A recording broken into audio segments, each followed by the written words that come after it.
Voilà, de retour sur ce plateau pour le duel de dimanche, c'est politique. Augustin Sodinou, bonjour. Bonjour monsieur le journaliste, bonjour les téléspectateurs de E-Télé, c'est un plaisir de partager ce plateau où on parle quand même de l'actualité politique de la semaine et on partage nos analyses et on a le bonheur d'avoir un contradicteur. Voilà, vous avez déjà pris la parole. Merci. Vous avez déjà pris la parole. Mohamed Yamili, bonjour. Bonjour téléspectateurs de E-Télé, c'est un plaisir d'être là également. Voilà, je rappelle que vous êtes de l'UP, je rappelle que vous êtes... vous allez vous présenter vous-même. Chef de projet éditorial. Voilà. Merci. Aujourd'hui, pour le duel de dimanche, c'est politique.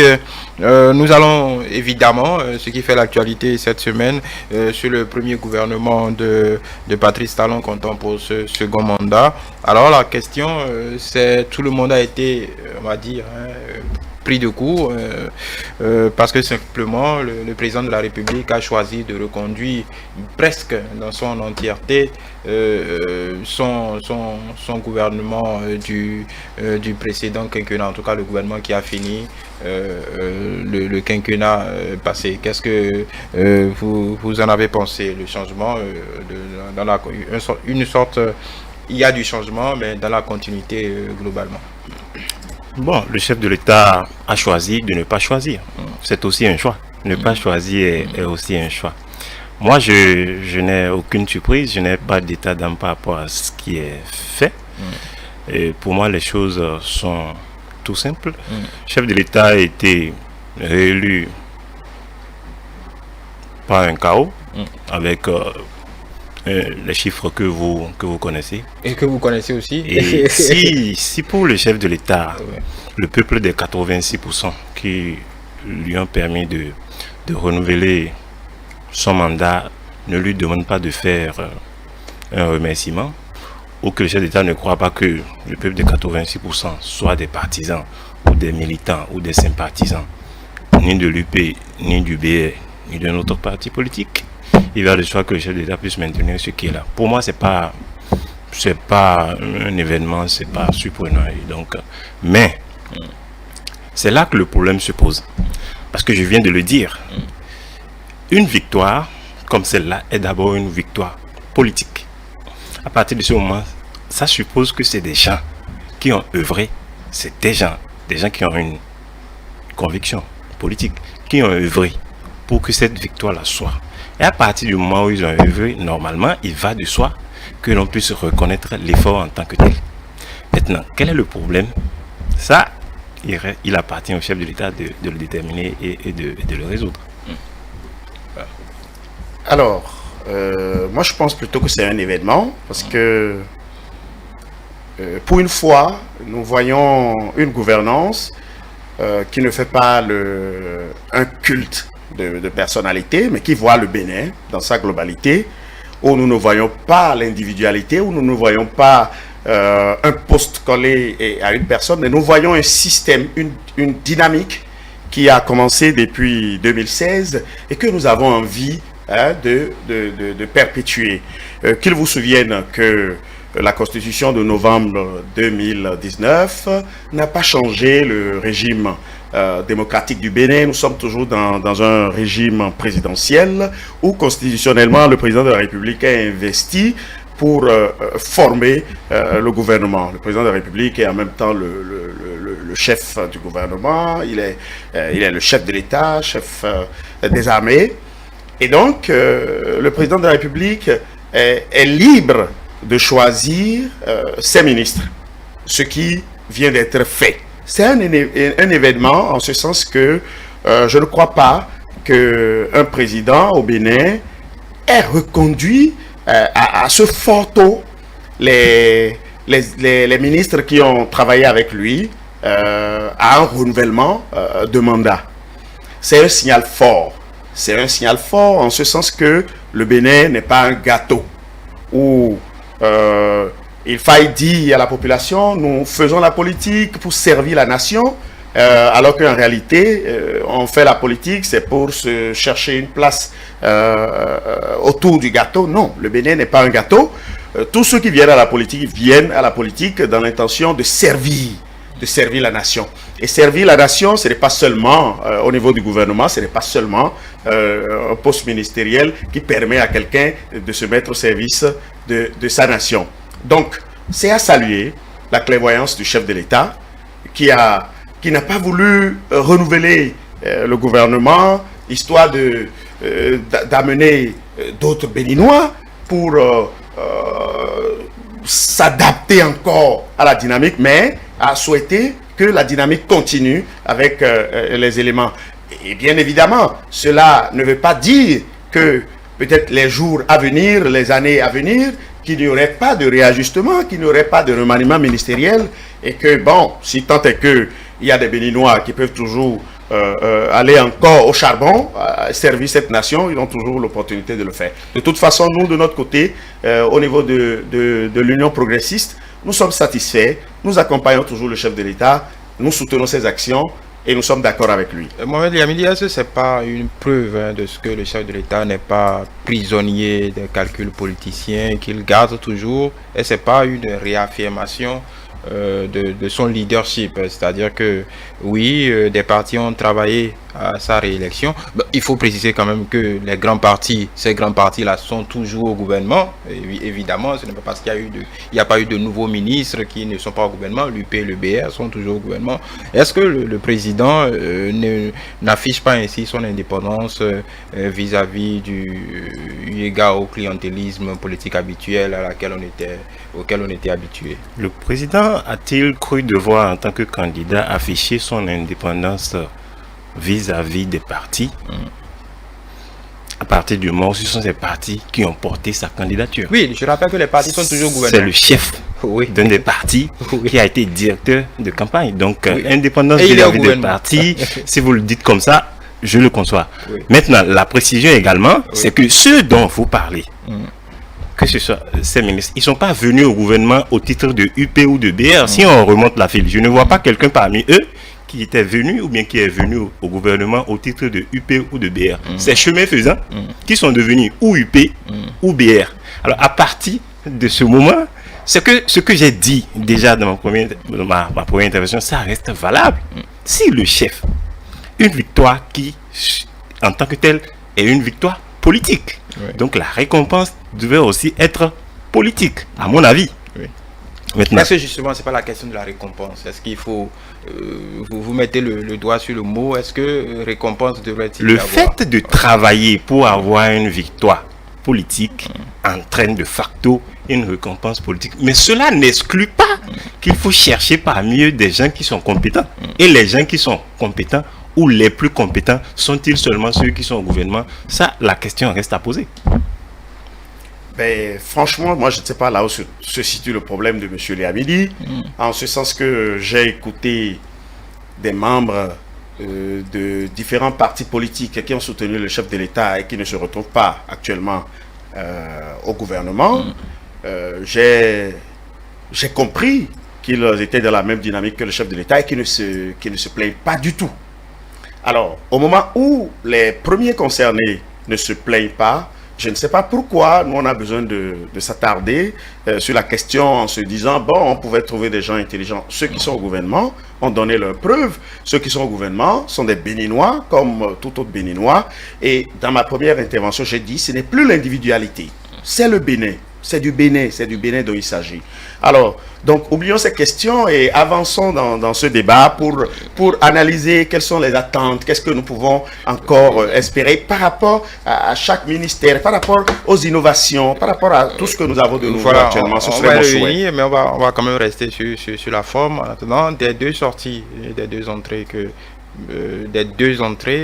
on va dire, des trois, parce qu'il y a eu une suppression. Et notamment la suppression du ministère de la Communication.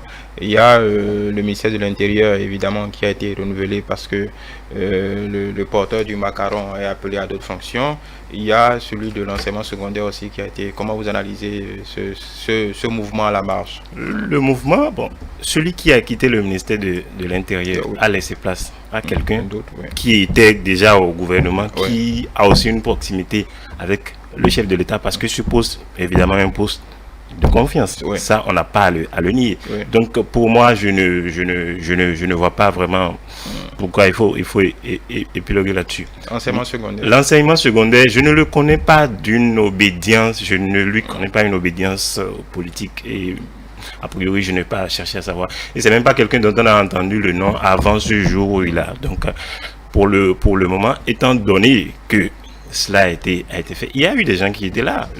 Ce qui est important, c'est qu'il puisse faire mieux que celui qui était là. C'est que sa méthode puisse tenir compte des aspirations, puisse tenir compte des aspirations de ceux pour qui il est là, il est en place, et ceux avec qui il est appelé à collaborer pour avoir le résultat attendu. Même si la vision du chef de l'État en ce qui concerne le système éducatif, quand j'écoute le discours du chef de l'État en parlant de la constitution d'une centaine de lycées professionnels et techniques, ainsi de suite, cela reste encore à débattre. Faut-il faire ça simplement pour que ça marche? Qu'est-ce qu'il faut prévoir? Est-ce qu'il y a quelque chose à faire en amont et en aval?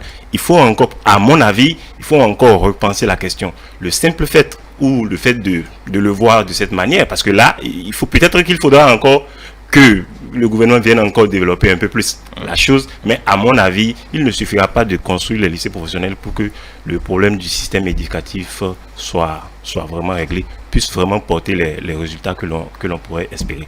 Maintenant, en ce qui concerne, je crois que c'est ça la suppression. La suppression du ministère de la communication et de la poste. Et de la poste. À mon avis, le chef de l'État a donné une explication. L'explication du chef de l'État, pour moi, ça tient. Sur le pan, par rapport à la poste, ça tient. C'est une ambition, je crois que c'est noble, ça peut se faire. Maintenant, je pense que la question, ce qui embête beaucoup plus les gens, ce n'est même pas la vision du chef de l'État par rapport à la poste, par rapport à ce qu'il le fait, mais c'est le fait qu'on a eu à supprimer le ministère de la communication. Oui. Et le chef de l'État parle désormais du ministère que ça devrait être le ministère des communications. Cet aspect de la chose, il est technique. C'est un aspect technique. Maintenant, ce qui intéresse les gens comme tout le monde, les gens comme les gens de la presse, les gens comme tout le monde, c'est la suppression du ministère de la communication qui revient quelque part à la propagande. Et en même temps, on a inclus, Est-ce que c'est pas ça n'arrange pas plutôt les hommes de la presse? Moi, je pense. Est-ce que le fait que le ministère de la communication existait améliorait quelque chose à l'état, à l'existence de la presse? Je ne pense pas. Mais plutôt, moi, mon inquiétude, c'est au niveau où le chef de l'État dit que la HAC serait amenée à gérer. Oui. C'est là, moi, mon inquiétude. C'est plutôt là, mon inquiétude. Vous ne les en croyez, il me semble que c'est une façon de donner plus de pouvoir à la HAC qu'elle n'en a. Ou plutôt d'exercer leurs prérogatives. Exercer leurs prérogatives, on a vu la HAC faire. Si vous m'avez posé la question il y a 2 ans, dans un autre monde, demandez si je voudrais bien que cela se fasse ainsi, sans hésitation aucune, je vous dirais non. On a déjà vu un cas ou des cas de gestion de la HAC. Ici, comment la HAC a géré aussi bien des organes, des entités de presse et autres. Et on a vu ce que ça a donné. Si vous me posez la question dans un autre monde, je vous dirai ce que je vous dirai. Mais là, je ne suis pas là. Je ne porte pas ce manteau-là. Ouais, voilà. Donc, moi, c'est là que se trouve mon inquiétude. J'ai la faiblesse de croire que ce choix ne portera pas les attentes, ou du moins ça ne donnera pas l'effet escompté, en tout cas du point de vue de la presse, de l'exercice du métier de presse, de la liberté, ainsi de suite. Voilà. Alors je crois que nulle part au monde on ne peut en vouloir à quelqu'un qui a envie d'aller à la perfection. Lorsque nous faisons la pratique gouvernementale et qu'au fil du temps nous nous rendons compte qu'il y a genre de conflit d'intérêts dans l'exercice d'un poste, je crois que nous devons avoir le courage, même s'il y a des choses à revoir, nous devons avoir le courage de mettre fin à cela. Et j'ai aimé dans l'intervention du chef de l'État lorsqu'il a dit, ben, écoutez, je vois loin, moi je n'ai pas envie de regarder forcément ce qui se passe autour de nous, mais j'ai envie de voir ce qui se passe au niveau des grandes nations. C'est vraiment ce qu'il faut pour le peuple béninois. C'est de regarder grand, c'est de rêver grand. C'est d'oser rompre avec certaines habitudes, certaines pratiques anciennes pour amorcer véritablement un changement qui nous permet d'aller de l'avant. Et lorsque je viens maintenant au niveau de quelques postes ministériels et que je vois le départ de l'ancien ministre de l'Intérieur remplacé par l'ancien ministre de la décentralisation, c'est que je me rends compte que celui qu'on ramène au niveau du ministère de l'Intérieur était celui-là qui s'occupait qui avait sous sa tutelle les maires, les préfets et tout ça. Donc vous voyez un peu qu'il avait déjà, même si c'était transversal, il avait quand même une vue sur ce qui se passait au niveau décentralisé du pays. Donc venir maintenant au niveau de l'intérieur, ce ne serait pas vraiment quelque chose de nouveau. Ce n'est pas un parachutage pour lui. Oui. Donc c'est parfait. Alors, et lorsque nous venons au ministère de l'enseignement secondaire, je ne voudrais pas qu'on se trompe sur les pronoms personnels que nous utilisons. Quand j'ai écouté M. Liamidi qui dit « on ne le connaissait pas », je voudrais qu'il dise « je ne le connaissais pas » parce que le ministre actuel de l'enseignement secondaire, voilà, a été directeur des ressources humaines dans ce ministère. C'est un acteur majeur du secteur, connu de tous ceux qui sont dans ce monde de l'enseignement secondaire, professionnel, technique, et amener un monsieur de cette trempe au niveau de ce portefeuille ministériel, c'est forcément donner du sang neuf, parce que tout le monde sait que notre système éducatif a beaucoup de problèmes, et beaucoup de problèmes depuis des années. Et qu'aujourd'hui, le gouvernement s'affaire à trouver des solutions à ces problèmes, surtout pour adapter la formation qui doit déboucher sur l'emploi. Nous ne devons pas continuer à former nos jeunes frères, nos enfants, à leur donner des profils qui finalement débouchent sur le chômage. Il faut les former à ce que les gars puissent intervenir directement dans notre vie quotidienne et apporter des solutions aux besoins des Béninoises et des Béninois. Oui. Ça va créer de l'emploi, ça va créer de la richesse, ça va faire que le bien-être, chaque Béninois se sentira bien dans sa peau et s'occupera bien de sa petite famille. Voilà. Nous allons brancher sur le second thème de ce duel. Le président de la République a placé son mandat sous le sceau du social. On parle de mandat hautement social. À quoi doit-on s'attendre d'après vous? Vous savez, la question, moi, j'aurais voulu que vous la posiez autrement. À quoi doit-on s'attendre en parlant de mandat hautement social? Parce que c'est beaucoup plus au chef de l'État qu'il faut poser la question. Mais moi, je vais peut-être retourner la question. Moi, je ne vais... Est-ce qu'il faut que je m'attende à quelque chose? Ce que je sais, c'est que pendant la campagne, le candidat a parlé de la dynamique continue. Oui. D'accord? De la campagne à la prestation de serment, on a entendu le mandat hautement social. Oui. Pour moi, de la dynamique continue à mandat hautement social, je pense qu'il y a un contraste. Parce que la dynamique qui existait et qui, selon les thèmes de campagne, devrait continuer, c'est pas le mandat hautement social. Donc, pour moi, quelle est cette dynamique? Est-ce que c'est une nouvelle dynamique ou c'est la dynamique qui existait, qui continue? Ça, je dis ça, je ne dis rien. Vous savez, si le chef de l'État dit que le mandat qu'il vient de prendre sera un mandat hautement social, a priori, les Béninois devraient s'en réjouir, en l'occurrence, le peuple des 86%, si tant est qu'il existe. Maintenant, vous aimez insister là-dessus.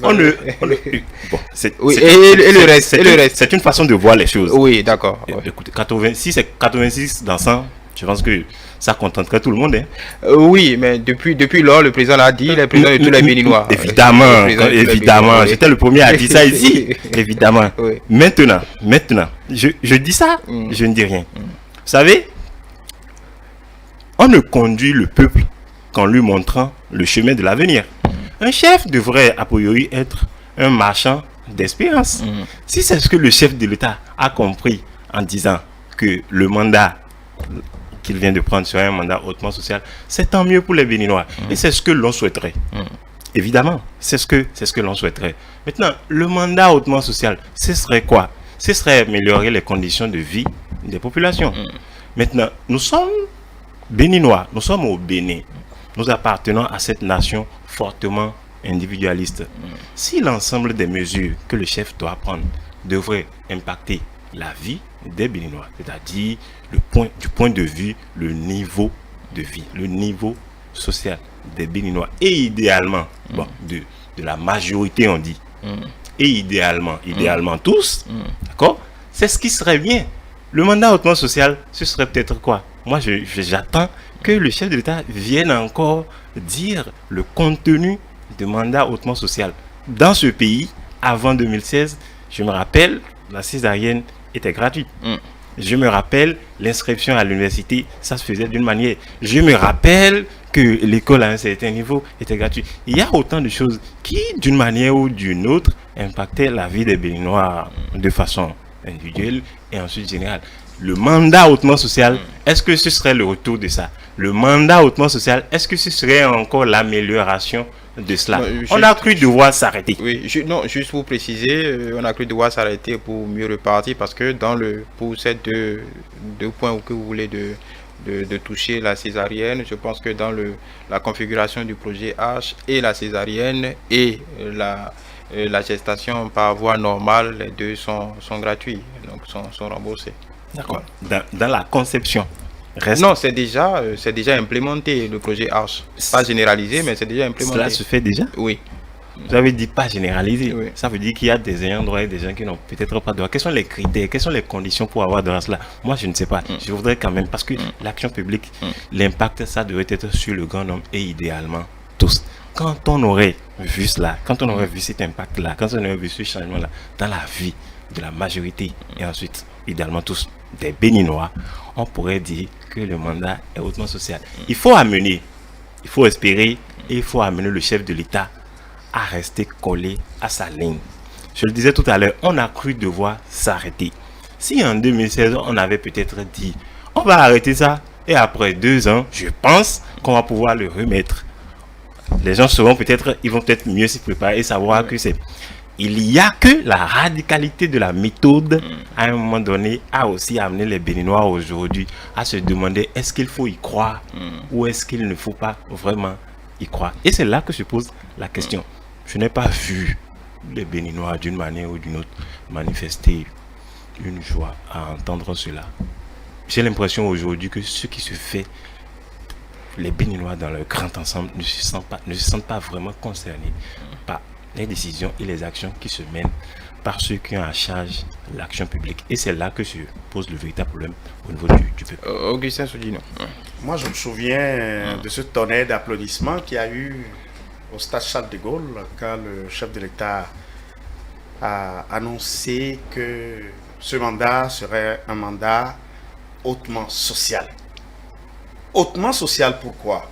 Hautement social parce que le mandat précédent était un mandat social.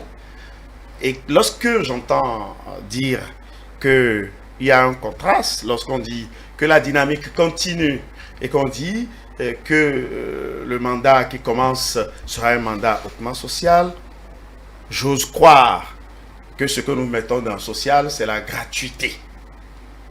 Que ce que nous mettons dans le social, c'est les marches qui sont rémunérées, c'est les anciennes mauvaises pratiques que nous appelons sociales. Alors, ce n'est pas le cas. Nous n'avons pas inventé le mot social et nous ne pouvons pas donner un contenu au mot social selon nos mauvaises pratiques.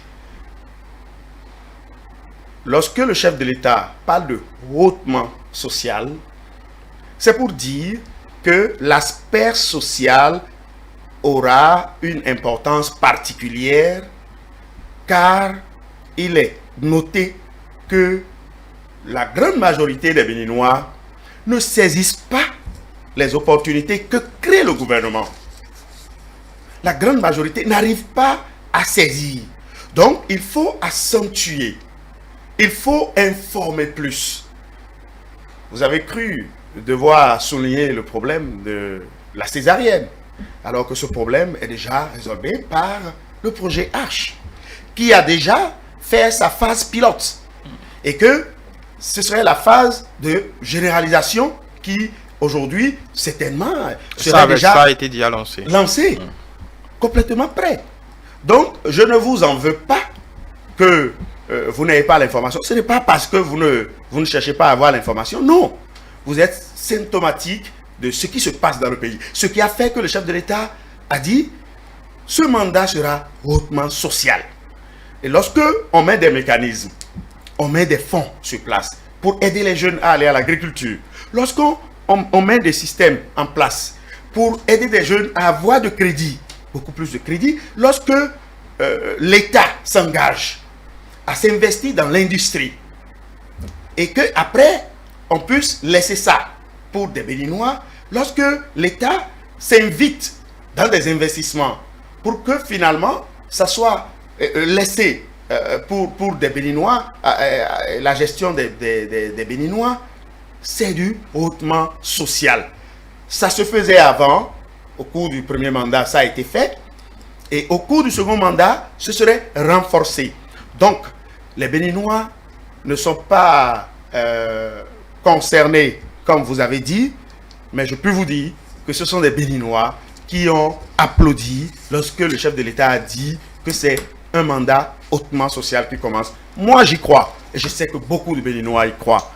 Nous y croyons, et nous savons que à la fin de ce mandat, les Béninois se sentiront davantage mieux dans leur peau.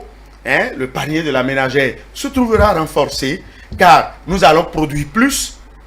Nous allons beaucoup plus produire dans tous les secteurs d'activité, car l'État est prêt à accompagner tous les secteurs d'activité. Ce que vos deux prises de parole viennent de démontrer, c'est que tout le monde ne met pas, tout le monde ne dit pas ne parle pas de la même chose quand on parle de social. Est-ce que c'est que tout le monde ne dit pas la même chose? Vous savez, on ne fait le bonheur des gens qu'avec eux. Quand on dirige, quand on prend des décisions qui doivent impacter la vie du grand homme, la vie de ceux que l'on dirige, on espère que cela puisse avoir des résultats palpables sur la vie de ceux-là.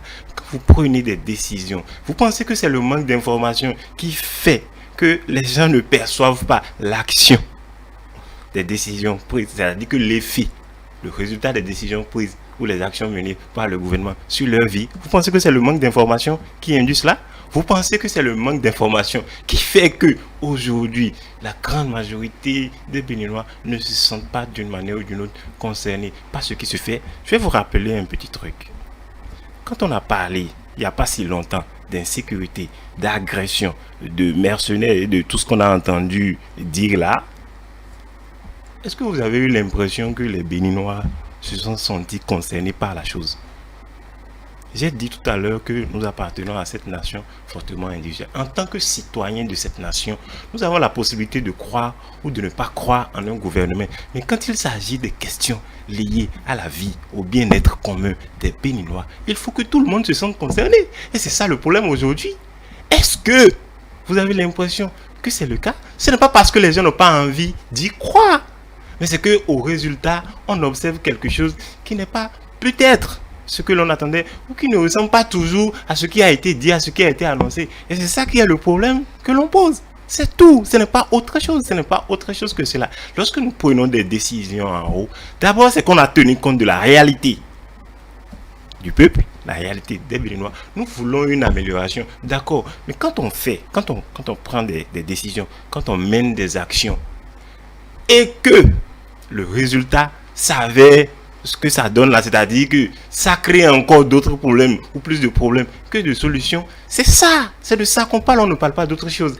Et pour moi, le mandat hautement social, je veux y croire. En tant que Béninois, je veux y croire. J'ai même besoin d'y croire parce que je suis Béninois, je vais rester au Bénin. Et comme je l'ai dit tout à l'heure, le chef, c'est d'abord un marchand d'espérance. Nous avons besoin de cela. Et je dis que c'est peut-être cela qui a manqué au cours du premier. Si on avait dit, on va arrêter et ça va durer tel, après on va reprendre de cette manière, on va pouvoir comprendre que c'est comme ça. Quand on a dit serrer les ceintures, le mandat hautement social, est-ce que vous voulez que les gens comprennent que ça veut dire desserrer les ceintures? C'est ce que cela veut dire? Voilà autant de questions. C'est des questions qui ne viennent que lorsqu'on entend le chef de l'État dire on a envie de croire. Moi, je veux y croire en tant que Béninois. Mais le problème, c'est que si au finish, ce qu'on a espéré n'est pas ce qui est-ce qu'il ne faudrait pas s'arrêter et voir un peu, est-ce que la ligne de conduite là, ça mène au résultat que l'on fait espérer aux gens? Alors, réagissez. Oui. Je brûlais vraiment d'envie de ça se voit, ça se voit. Vraiment tout ce que allez-y. Monsieur Liamidi, je me posais la question, savoir si on vivait dans le même Bénin. D'accord?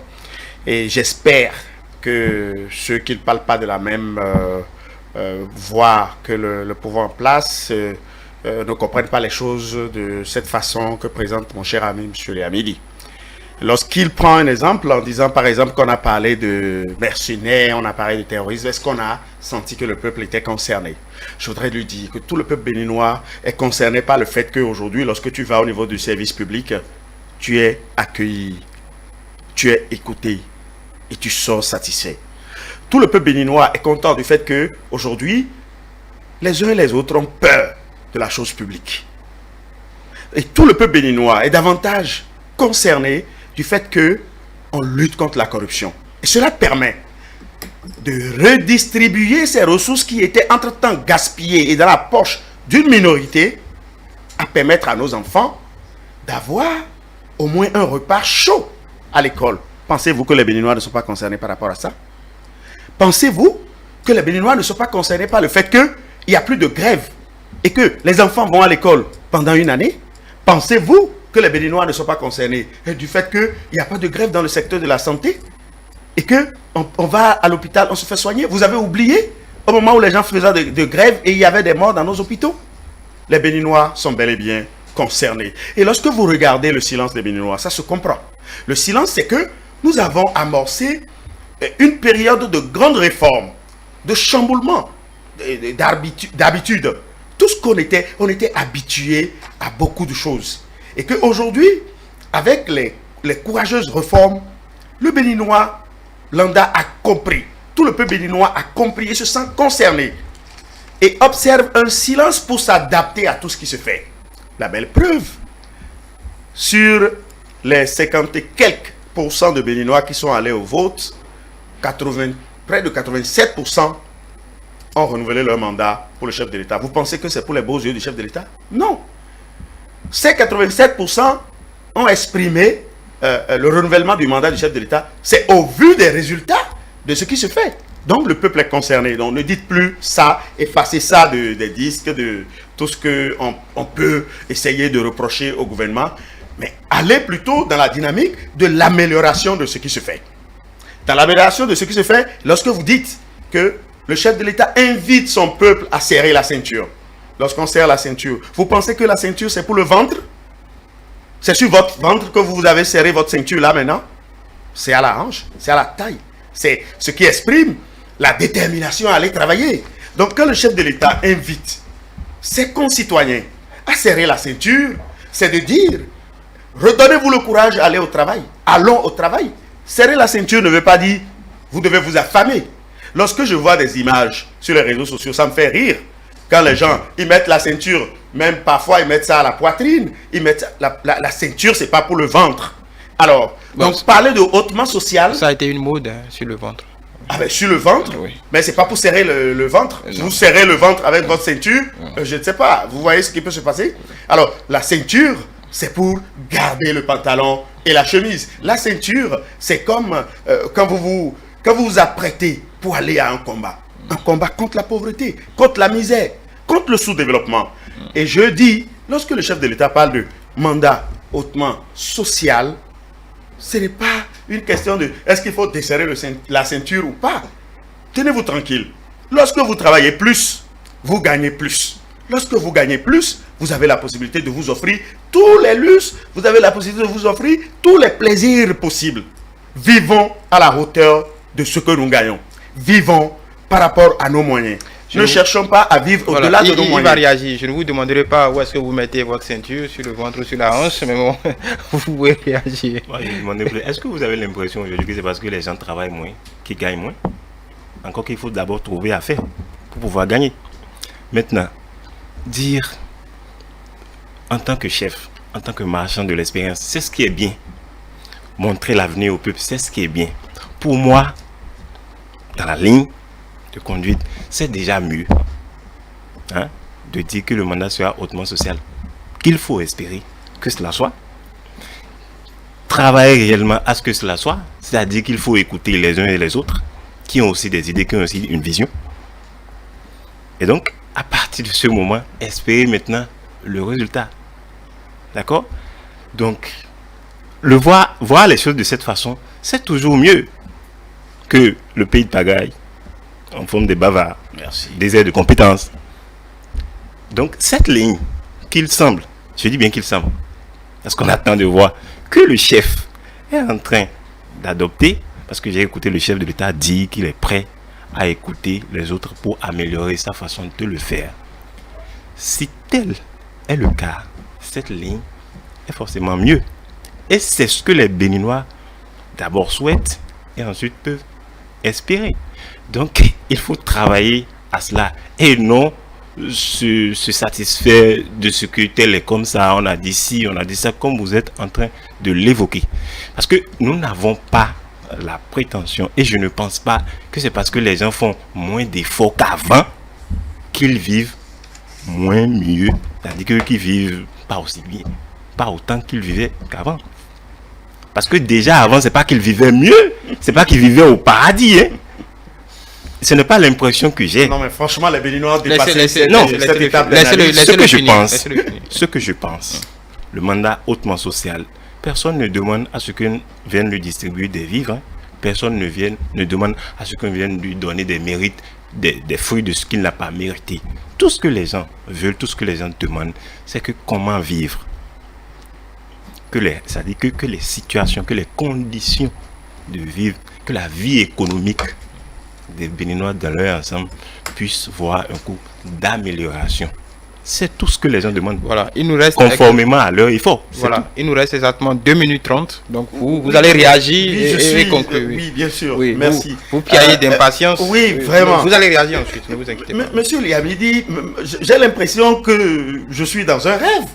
Car aucun salaire n'a été diminué. Les Béninois ont leur salaire. Bon, là, vous parlez des fonctionnaires. Là, je parle des fonctionnaires. Oui. Et pourquoi vous semblez dire, est-ce que c'est parce que les gens travaillent moins aujourd'hui? Je n'ai pas l'impression que vous êtes le seul fonctionnaire de votre famille. Les autres, là, ils ne vivent pas écoutez, de votre je n'en salaire. suis même pas un. Je ne suis pas fonctionnaire, moi. Je suis opérateur économique. Donc, la vie économique ne dépend pas forcément des salaires. Mais naturellement. Et combien de Béninois sont salariés? Le reste, c'est beaucoup plus des commerçants. Vous avez dit... Est-ce que le modèle économique du Bénin... Non, mais laissez-moi réagir, parce que moi, je pense que les Béninois ont dépassé déjà cette étape d'analyse. C'est au début des réformes quand on avait ces réflexions. Mais on a eu le temps de dépasser ça. Puisque il s'est avéré que lorsqu'on a fermé les poches de corruption, l'argent ne circulait plus beaucoup. Et le chef de l'État, à maintes reprises, est revenu sur ça. Car les Béninois ont évoqué que dans le pays, l'argent ne circulait plus, les commerces, il n'y avait plus beaucoup d'argent, sans oublier le contexte sous-régional et même mondial d'une récession économique qui ne dit pas son nom. Ah oui, moi-même dans mon commerce, j'ai un chiffre d'affaires qui, entre-temps, s'est vu vraiment à un taux beaucoup plus faible. Je rends grâce à Dieu, aujourd'hui ça s'améliore. Ça va mieux. Ça s'améliore. Ça s'améliore. Et c'est comme ça. Nous devons avoir espoir. Nous ne devons pas être des gens sceptiques, même sur des questions aussi sensibles, où on dit que nous abordons une période où ce serait hautement social. Et nous voudrions juste attirer l'attention des uns et des autres sur le fait que parler du social n'est pas gratuité. Social, c'est pas égal à vous pouvez ne pas travailler, on passera chez vous, on va vous passer de l'argent. Non, on va vous donner de l'argent. Non, on veut dire simplement que l'État est aujourd'hui dans une disposition d'accompagner vraiment le secteur Là, privé d'accompagner l'économie. Votre dernier mot.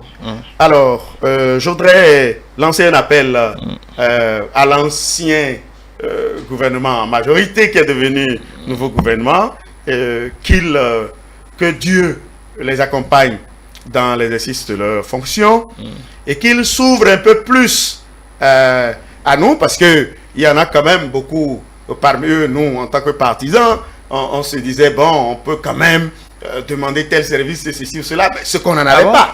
Donc, on souhaite que les ministres s'ouvrent un peu. Vous voulez qu'ils se compromettent, c'est ça? Vous voulez qu'ils se compromettent comme avant? Et nous souhaitons également que, au cours du second mandat du chef de l'État, que la commune d'Avrancourt trouve quand même un de ses fils promus. Ce serait que à un grand poste très visible à notre République. Ça, d'aucuns parleraient de clientélisme politique, quand même.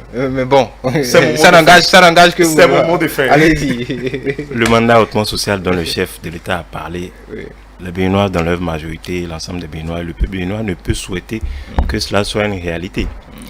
Mais il faut toujours tenir compte de ce qu'il y a les uns et les autres.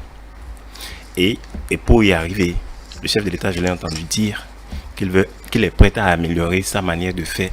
Et pour le faire, il faut l'écoute attentive des uns et des autres. De ceux qui ont également, comme le chef de l'État, ont une vision pour le pays.